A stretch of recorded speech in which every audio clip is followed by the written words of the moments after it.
ne kemi veç një plan, domethënë në programin tonë, prej vlerësimeve që kemi bën nga jashtë me informata të qasshme publikisht, ne veç e kemi një program të shkollëqitur ku mendojmë që pikë së pari ne duhet ta digitalizojmë sektorin e sigurisë dhe mbrojtjes, sepse duhet kemi kapacitete reale të mbledhim të gjitha informatat për institucioneve të ndryshme,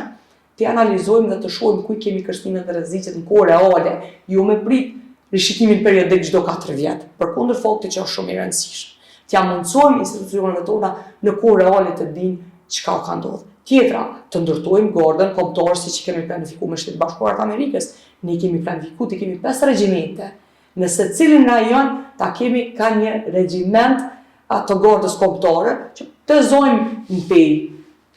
Mund të jetë një regjiment dhe aty do të ketë forcë aktive,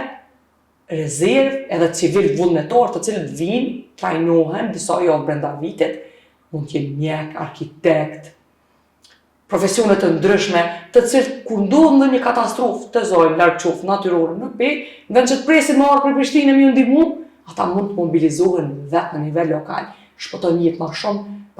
parandalën domet të mëdha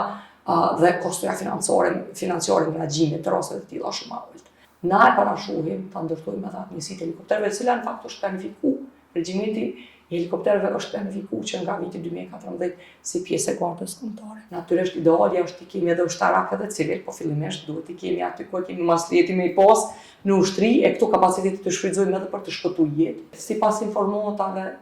të besueshme, deri në 30% të personave të aksidentuar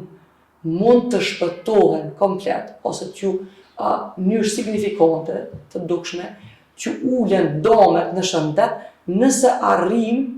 me evakuim ajror, me helikopter, të transportojmë prej vendit të aksidentimit deri në Qëfuk.